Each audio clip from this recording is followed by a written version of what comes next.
Good morning बच्चों, आशा करती हूँ आप बहुत अच्छे होंगे।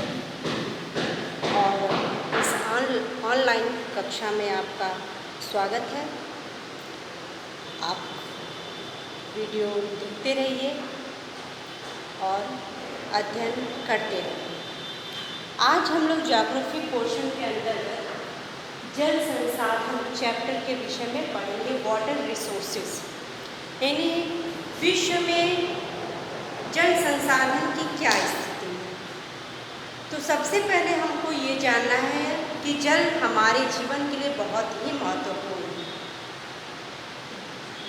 बिन पानी सब सून कहा जाता है ना, जल के बिना सब कुछ सूना है। इसलिए इसकी आवश्यकता जो है भोजन से भी ज़्यादा है। कहा जाता है कि बिना खाए हम 40 दिन तक रह सकते हैं, लेकिन बिना पानी के हमको एक दिन भी रहना मुश्किल है। इस तरह से जल बहुत ही महत्वपूर्ण है। चाहे अब देखिए, इसका जल संसाधन का पहले अर्थ देख लेते हैं। पृथ्वी के भूतल पर द्रव, ठोस एवं वाष्प के रूप में उपस्थित जल को जल संसाधन कहते हैं। चाहे वो द्रव के रूप में हो, तरल, ठीक है, जल के रूप में, या फिर ठोस के रूप में, जैसे ग्लेशियर हो गया, बर्फ हो गए, ठोस के रूप में, या फिर वाष्प के रूप में, जो जल जो है वाष्प बनकर उड़ जाता है, उस रूप में। तो जितना भी उपलब्ध है पृथ्वी पर, उस सब को जल संसाधन कहते हैं। और इसमें देखिए महासागर है, जैसे प्रशांत महासागर ना, अटलांटिक महासागर, ये महासागर हो गए, सागर हो गए, नदियाँ हो गई, झीलें हैं, तालाब है, कुआं है, नलकूप है, ये सब मिलाकर बनता है जल संसाधन। ठीक है, सबसे पहले सबसे बड़ा स्रोत क्या है? महासागर। पृथ्वी पर कुल 97.5 जल की मात्रा है, ठीक है, 97.5। लेकिन मीठे जल का पानी जो है, मीठा पानी जो है, मात्र 2.5 है, 2.5 है, ठीक ना। यानी कि जो मुख्य रूप से जो पीने वाला पानी है, जिसका हम प्रयोग करते हैं, वो मात्र 2.5 है। महासागर के रूप में है जल, फिर सागर के रूप में ना, नदी के रूप में, झील है, झीलें, तालाब, कुआं है ना, कुआं, नलकूप, ये सब क्या है? जल के स्रोत है। महासागर, सागर, नदियाँ, झीलें, तालाब, कुआं, नलकूप, इन सबको हम कहते हैं जल संसाधन, क्योंकि सब संसाधन के रूप में ही उपलब्ध है। जल का महत्व जो है वो सबके लिए, जल का महत्व सबके लिए। देखिए, जैसा कि हमने कहा कि 97.5 जो है जल की कुल मात्रा है पृथ्वी पर, लेकिन पीने योग्य या मीठा जल जो है मात्र 2.5 है। इसके अलावा हमारे देश में, भारत में, कुल जल संसाधन का केवल 4% ही मात्रा उपलब्ध है जल का, 4%, ठीक है। और इसमें जो धरातलीय या सतही जिसको कहा जाता है, जो भूमि के अंदर जो पानी जाती है, वो जल की कुल मात्रा जो है 22% जो है अधोभूमि या भूमिगत जल के रूप में उपलब्ध है, जिसका 60% यूज जो है सिंचाई के लिए किया जाता है। नलकूप के माध्यम से, कुओं के माध्यम से सिंचाई के रूप में होता है, ठीक ना। और जहाँ पे मान लीजिए नदियाँ नहीं हैं, वहाँ पे तालाबों के माध्यम से भी सिंचाई होती है। और प्रत्येक वर्ष भारत में 4000 घन जो है वो वर्षा का जल उपलब्ध होता है, और वो वर्षा का जल कुछ भूमि के अंदर चला जाता है, कुछ सिंचाई के रूप में काम लिया जाता है, ठीक ना, जिसका प्रयोग हम भविष्य में करते हैं। तो जल जो है हमारे लिए बहुत महत्वपूर्ण है। चाहे जल, देखिए, जल मनुष्य के लिए भी महत्वपूर्ण है और पशुओं के लिए भी महत्वपूर्ण है।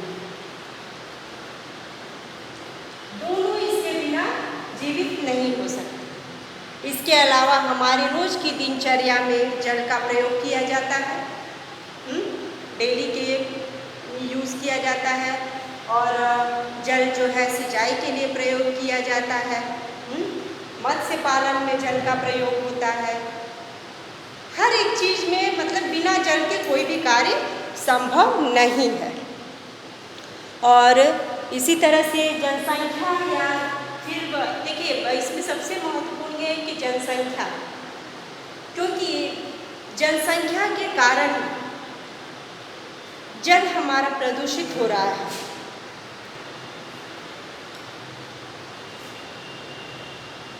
हमारे देश की जनसंख्या के भरण पोषण के लिए, खाद्य सुरक्षा के लिए भी जल का महत्वपूर्ण स्थान है, क्योंकि बिना जल के सिंचाई नहीं होगा, सिंचाई नहीं होगा तो कृषि संभव नहीं है।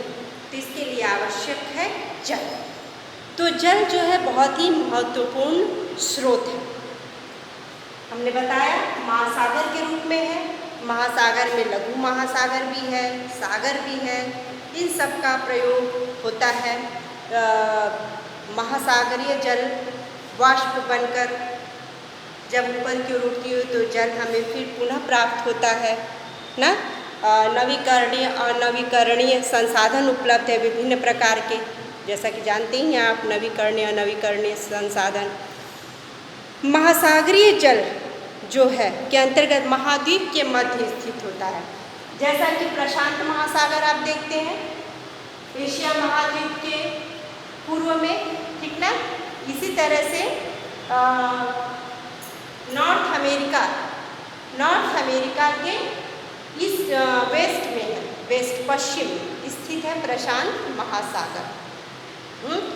और आपका अफ्रीका और दक्षिण अमेरिका के बीच में स्थित है अटलांटिक महासागर।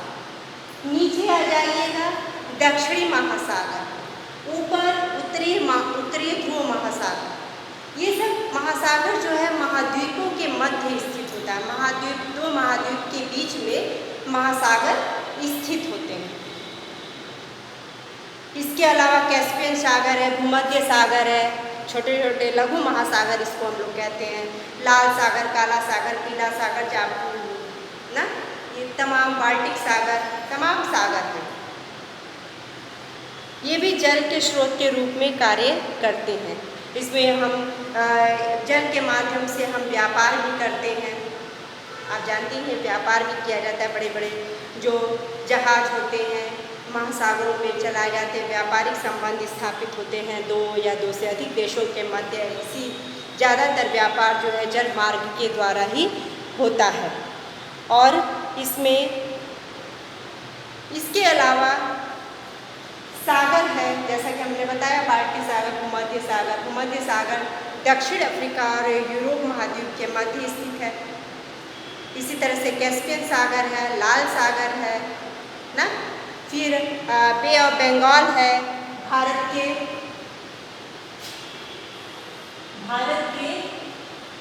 आपका इधर बे ऑफ बंगाल है ना, और इधर अरेबियन सी है, अरेबियन सी है, इधर अरब सागर।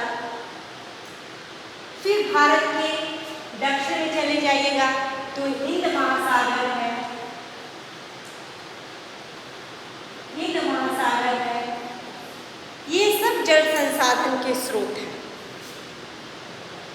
जितने बड़े रूप हो या जल संसाधन का छोटा रूप है, सब जल संसाधन है और इसकी भूमिका जो है बहुत ही महत्वपूर्ण है हमारे देश के लिए, विश्व के लिए, क्योंकि बिना जल के कोई भी कार्य संभव नहीं है।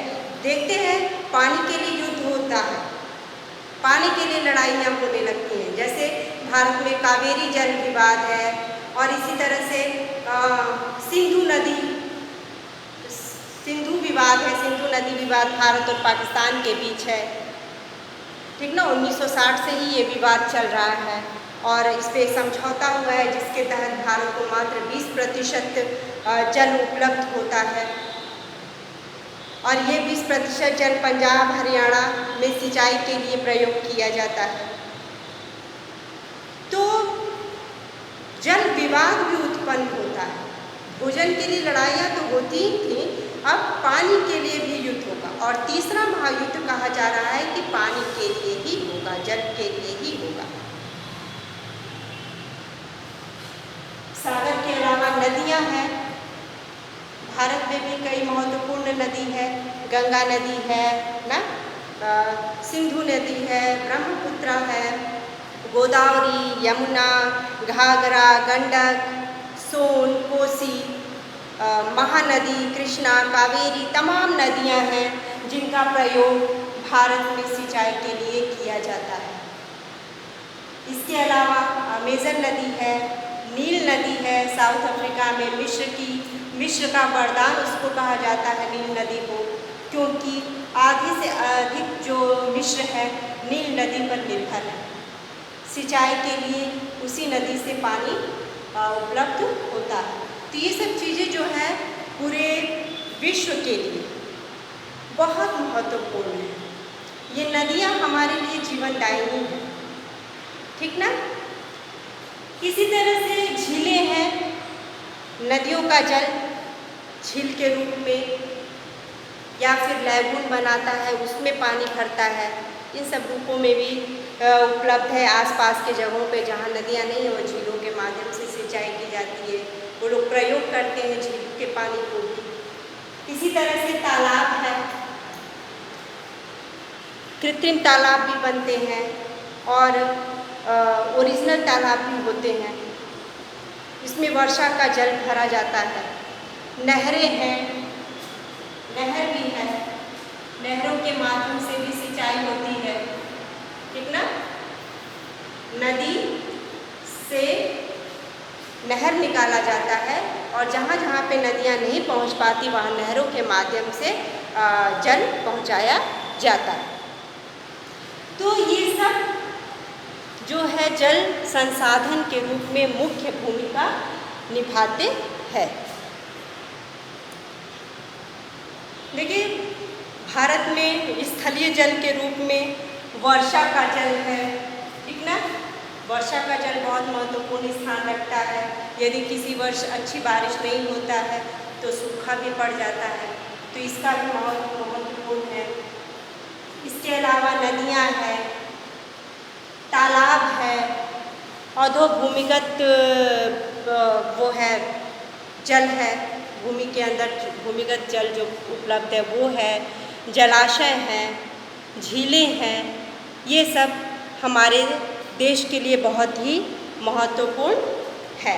नदियों में हमने बताया है तमाम प्रकार की नदियां हैं। उत्तर भारत की बारहमासी नदी है, दक्षिण भारत की मौसमी नदियां हैं जो कि कृषि के लिए, मत्स्य पालन के लिए, पर्यटन के लिए, जल विद्युत ऊर्जा उत्पन्न करने के लिए बहुत महत्वपूर्ण हैं।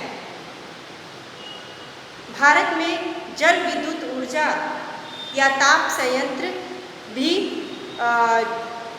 के लिए भी जल का प्रयोग किया जाता है, एक बड़ी मात्रा में प्रयोग किया जाता है। तो ये सब है जहाँ पे जल का प्रयोग होता है। और इसके साथ साथ भूमिगत जल है, अधोभूमिगत जल। भूमि के अंदर वर्षा का जल जो है वो भूमि के अंदर प्रवेश कर जाता है। उसके बाद हम नलकूप के माध्यम से या कुओं के माध्यम से उसको बाहर निकालते हैं और उसका प्रयोग करते हैं, सिंचाई के रूप में करते हैं, पीने के लिए करते हैं, ठीक ना, रोज़मर्रा जीवन के लिए करते हैं। तो वर्तमान में जल को हम दुर्लभ कह सकते हैं, ठीक ना। जल जो है वर्तमान में दुर्लभ, जल दुर्लभता, क्योंकि जनसंख्या, विश्व की जनसंख्या या अपने देश की जनसंख्या बढ़ने के कारण लोगों के लिए आवास की सुविधा और रहने के लिए, और यहाँ पे जल निकासी की अच्छी सुविधा नहीं है। मुख्य रूप से जल प्रदूषण बहुत तेज़ी से हो रहा है जनसंख्या वृद्धि के कारण। तो जल जो है धीरे धीरे दुर्लभ होता जा रहा है, क्योंकि जो शुद्ध जल है, जो पीने योग्य जल है, वो धीरे धीरे बहुत कम होता जा रहा है। इसीलिए जल की शुद्धिकरण की जा रही है। फैक्ट्रियों से जो गंदा पानी निकलता है उसका भी शुद्धिकरण हो रहा है, ताकि वो आगे प्रयोग किया जा सके। जल की एक बड़ी मात्रा प्रदूषित हो रही है। नदियों का जल देखिए, वैसे ही प्रदूषित हो रहा है। लोग नदियों में जानवर नहलाते हैं, कचरा फेंकते हैं। गंगा निर्मलीकरण और गंगा स्वच्छता के नाम पर अरबों रुपए खर्च हो गए, लेकिन गंगा की स्वच्छता अभी भी दिखाई नहीं दे रही है। इसलिए नदियों की सुरक्षा के लिए, नदियों की स्वच्छता के लिए आवश्यक है कि हम लोग जागरूक बने, आम जनता जागरूक हो। नदियों में कचरा न फेंके ना, नदियों में गंदा पानी न गिराए, फैक्ट्रियों का पानी न गिराए, उसकी व्यवस्था स्वयं कीजिए, ताकि हमारा नदी का जल जो है वो बचा रहे और आने वाले जीवन में उसका हम प्रयोग कर सकें, आने वाले पीढ़ी के लिए भी हम उसको बचा के रख सकें। ये बहुत आवश्यक है। इसलिए जल जो है धीरे धीरे दुर्लभता की श्रेणी में आ रहा है। इसके लिए भी बहुत इसको बचाने के लिए हमको जागरूक होना आवश्यक है। जल का हम दुरुपयोग ना करें, जितनी आवश्यकता हो उतनी ही जल का प्रयोग करें, ठीक ना। तो आज इतना ही रहने देते हैं। जल के विषय में तो बोलने लगी तो आप लगातार कई घंटों बोल सकते हैं, तो आज के लिए इतना ही रहने देते हैं। आगे मैं आपको नेक्स्ट क्लास में समझाऊंगी, तो इस वीडियो को ध्यानपूर्वक देखिएगा। जहाँ नहीं समझ में आएगा मुझसे पूछ सकते हैं। धन्यवाद।